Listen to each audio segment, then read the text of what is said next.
Everyone, this is Kiko Vlog, si Filipino actor based here in Saudi Arabia, and welcome back to my channel. Agad-agad gawa na ito reaction, a video, ang Barda compilation kasi ang dami talaga mga ayuda, ang dami sa Facebook, ang dami sa YouTube, ang dami lahat-lahat.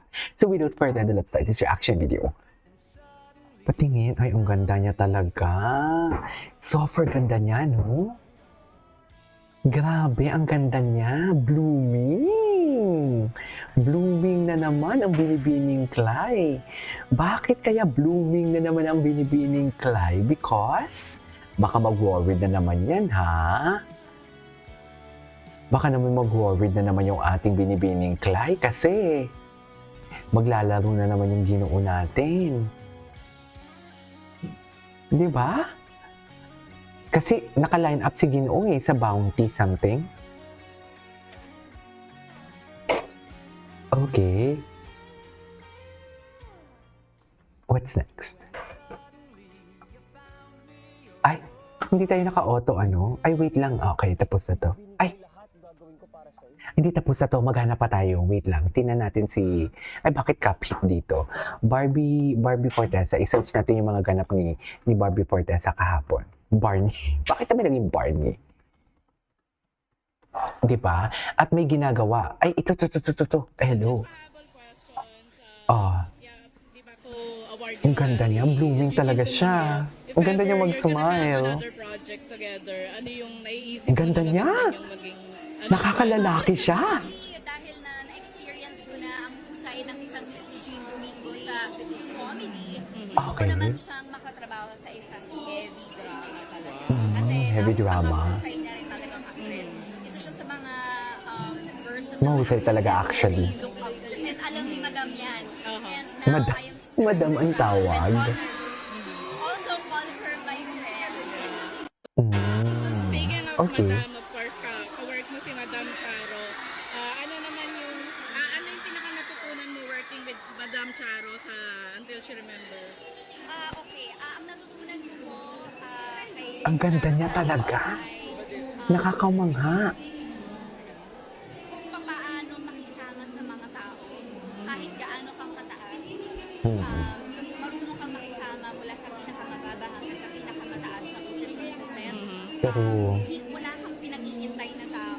Ay! Napaka-respectful mo sa lahat. And Okay. napakagiliw niya, grabe. At Napakagiliw napakasipag niya niya. mag-TikTok. Ang dami naming TikTok. napakasipag niya mag-TikTok. Okay. Thank you. Napakasipag niya Ito naman mag-TikTok. Ay, sinisingil si Barbie Ay, Fortesa bakit? dahil umano'y wala silang napapabalitang magkasamang proyekto O, ni bakit David sinisisi si Licauco. Pero Barbie? higit ng ilan, hindi rin naman lingid sa publiko na nadadawit din si David sa mga issue ng pakikipag-date sa iba. Kaya di Bakit nila deserve ni Miss bakit si Barbie ang sisisihin niyo? masisi rito. Paano nga naman, di ba Kuya Romel, may mga pagkakataon talaga na spotted itong si David at saka itong sinasabi nilang non-showbiz girlfriend niya na ang pangalan ay Alex. Di ba? So papaano nga naman daw bibigyan ng proyekto yung dalawa? Paano naman? Kasi Kung alam niyo parang sikat ang Barbie, kaya gagawa-gawa kayo ng bumibitaw na kwento. sila sa Chares! tambahan. Correct, Kaya kasi- nga ipapareho na, Sige nga. ipapareha na si David kay Jillian eh. Hindi Kasi parang siguro. wala namang Charis.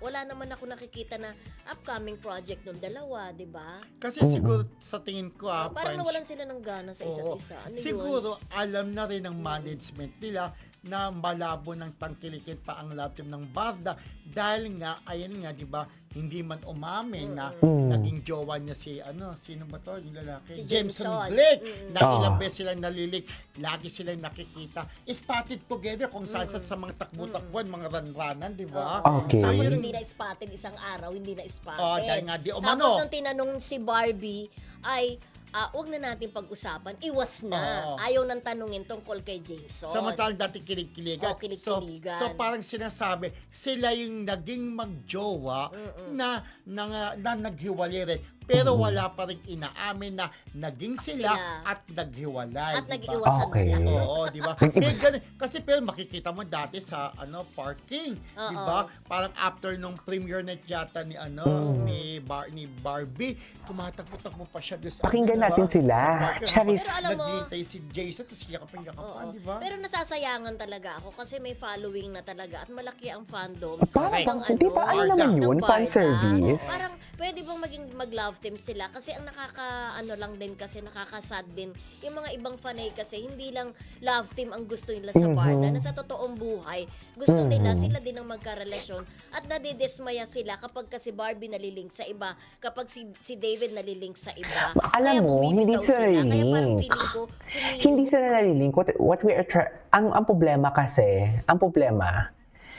kung may project sila individually, ang problema, ang mga toxic bashers talaga yung gumagawa ng kwento. Kasi tayo, di ba? As Barda Defender, okay lang, mas okay nga yung gusto namin yun eh. Na kung may project man sila together and wala silang project together at may mga project sila individually, masaya kami. Masaya ako. Kasi they are very visible. Di ba? Visible? Visible sila. Parang naging jelly ako doon. Nina ang Barda kasi yung Ba't naman gel expectation yan talaga tayo? ng mga fanay sa kanila gusto nila in real and in real life Correct. sila. Pero Oo, di ba, tama nga din naman siya doon. talaga ng mga love teams ay nagiging totohanan, nagiging Yes. magjowa. Pero may isang love team na kinangkilik pa rin ng bonggang-bongga kahit hindi naging magjowa. Si Bea at saka si John Lloyd, di ba? Naalala mo, hindi na Ay, sila pero may married. something sila Nagkaroon nun. magjowa si si Nagkaroon Bea, sila ng Bea, something, si Miko, pero pinigilan na lang sobrang talaga. kaluluwa, di ba? Si Miko, tapos ito, nagkaroon yung fashion designer si John Lloyd. Pero Okay. tinangkilik pa rin. Naging sila rin ni Angelica. Tama ba, naging sila ni Angelica, di ba? Yes. Pero naalala ko, nandun tayo One More Chance, punong-puno. Kahit na hindi sila mag-jowa, nagkaroon to, second chance. Di ba? Sequel. Sequel. Second chance. Grabe, nag-welcome. Kala namin kami lang ni Mildred nakaupo. Tsaka si Jan Pantanilla ba kasama natin o si Rodel. Humahangos yung mga tao doon sa sinaan. Nagulat kami. Ganon pa rin sila tinangkilik. Kahit hindi na sila naging mag-jowa. Di Kasi ba? mahusay naman talaga silang artista. Kasi ganda ng chemistry ang ganda rin nila naman eh. kasi ng project na napupunta sa True. kanila. Correct. I couldn't So, agree ito more. nga, yung Barda, naiintindihan naman natin na nakakatoto ka. Ako rin, nangihinayin dahil may dating ng ganda ng chemistry. Barda, di ba? Correct. Ganda eh. Kaya lang, syempre, nalink na sa iba si Barbie, nalink na rin sa iba si David, although mga walang pag-amin, di ba? Kaya nga siguro, pinarted na Tsaka nga. pag nakikita sila kuya, parang wala na yung sweetness. Parang hindi nga parang hindi nakatulog. Yun na nga dapat yung itanong eh. Bakit nawala? Di ba? To think na single na talaga sila together, ha? I mean, single sila both. Kasi wala namang umaamin kung kung may relasyon sila or may karelasyon sila iba. Bakit nawala? Actually, it's questionable na nga eh. Because may something talaga. Di ba? Because may pinipigilan sila or may tinatago sila. Bakit nawala? Di ba? Mapapatanong ka talaga.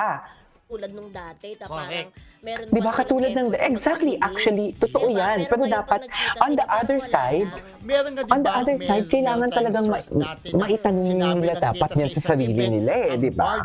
Pero hindi sila nag-uusap, di ba? May ganun. Siguro alam yun ng management, kaya hindi na sila binibigyan ng project together. Pero sayang, nangihinayin din ako dahil sumikat na rin love team nila. Tapos, ang dami-dami nilang mga fan. Madam Barda United padibangkin to ang daming loopholes na dapat. 'Di ba? Dapat kasunod 'yun eh.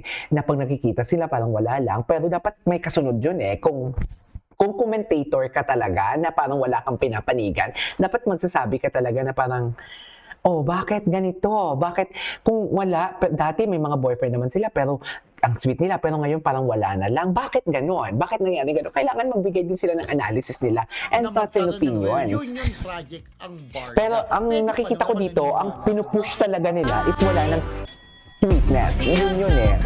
Diba?